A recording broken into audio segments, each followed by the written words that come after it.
This is your daily briefing. You're most welcome to it. Nottingham Forest away, another 3 points. Huzzah! I've got an unpopular opinion, but before we get to that, game was greeted by two very conflicting factions of fans.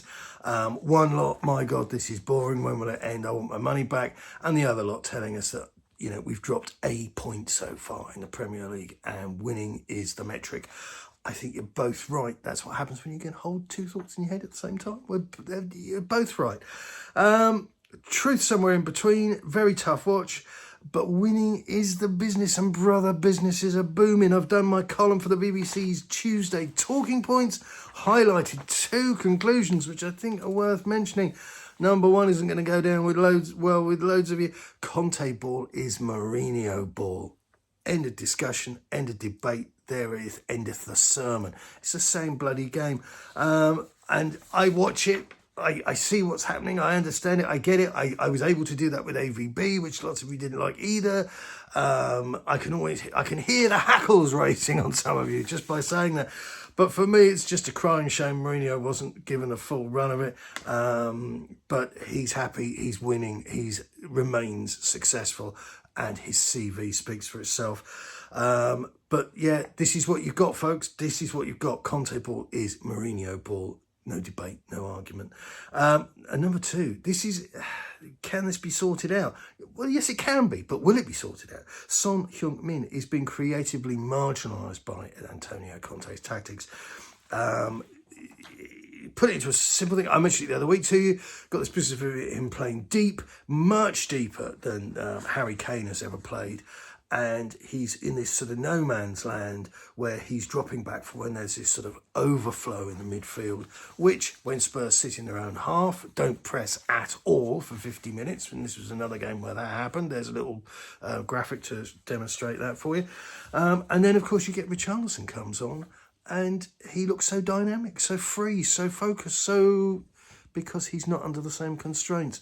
On the Richarlison showboating in inverted commas business, I note that Jamie Carragher of Sky Sports and others lost their minds over the impudence of the Brazilian. But for me, it was an asinine, pretty forgettable moment. I suppose the bit where he was upended and then body slammed afterwards was moderately amusing. But if you can't cope, if your life is such that a few seconds of fun from a footballer get under your skin so much, it was disrespectful, screamed some. Again, Jamie Carragher on his social media account said it was taking the piss. Not really, but that's what the internet's become. You see, it's a place where a minority of people go, scream, shout with faux outrage, and it's like, oh, that person was awful. They've got to lose their job. They've got to lose their home. And that's what we've become. Yeah, it was a couple of keepy-uppy things that, didn't really affect my life, to be honest with you. Unpopular opinion, Bentancur. I'm not going to go as far as saying that he's turning into Harry Winks, because that comes with a bit of weight to it. But I think we've seen enough for the moment. If we play somebody really good and we need a strong holding midfielder, but I don't think he's what we're looking for right now. And I think that's kind of the angle I'm taking. I'm not down on him. I just think that we're in a situation where we absolutely lack creativity in the midfield, and he's sort of floating around. His body language is a bit like sort of Glenn Hoddle when he didn't have the ball, except for that's not being counter-measured by the fact that, he's playing like Hoddle when he does have the ball. Maybe we play somebody brilliant and he springs into life. But, I just think I'd like to see some of Bissouma. I really would. Bissouma, make no mistake, and this isn't a strawman argument that some clown tried to tell me on a blog the other day, Bissouma is not a particularly attacking midfielder. He's another one of these much holding midfielders. But I think he's just got a bit more zip about him, a little bit more purpose. Maybe I'm delusional. Maybe he's as bad or worse than Bentancur. I don't know. I'm on the corner selling down. I don't hold the training sessions at HOTSPUR way. Maybe Conte's picking the right guy from the guys he has. Like I say, I don't know. Tottenham have announced the permanent signing of Christian Romero. All I can tell you is this reinforces to me that we're not spending any more proper money. If we do, I'll be delighted. but I just don't think we are. And I think this heralds the end of the money. I think the 150 million, I think there's going to be a few of us that go through it. Not in a forensic way, but just in a simple way that you'd work out how much you spent on bills and how much money you earn in the house. You just jot everything down, and what you have is an assessment of your net spend, because that's what grown-ups do.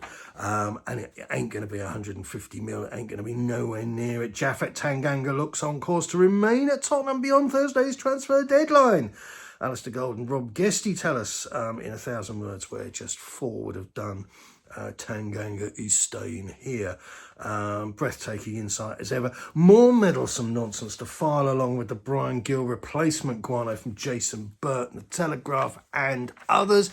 You guys are simply filling column inches while there's nothing going on, and we're on to you. Yannick Carrasco would provide competition for Emerson Royale as Tottenham's RWB. Antonio Conte is long admired the versatile Belgian who can play either as a winger or a wing back on either side of the pitch. Just stop. I'm behind a paywall. I can't. Højbjerg to Real Madrid is not true. He's untouchable at Tottenham, says Fabrizio Romano. Yeah, do you know why he's untouchable? Because the club is not run by incels, who are normally found on Twitter. The undercurrent of contempt shown towards the Dane I just found really, really distasteful. Conte adds here, for us, he is a really important player. I am seeing great improvement with the ball. Without the ball in position, Pierre doesn't divide my head. Yeah, see? You see, he's happily married with kids. You know, normal. You get a little soupçon, a little flavour of Pierre-Emile Højbjerg's contributions against Nottingham Forest. And once you look beyond Harry Kane's 2 goals, you're looking at a man-of-the-match performance. Most passes made by a Spurs player, created 3 chances, most successful number of take-ons, recovered the ball 9 times, made 5 interceptions, and fouled 3 times with 0 yellow cards. Conte on potential transfers. I spoke with the club, I spoke with Paratici, with Daniel Levy. I said to them my opinion. But as you know very well, the most important thing is for the club to know my opinion. If we do something or not, it's okay. He's getting paid, he's happy.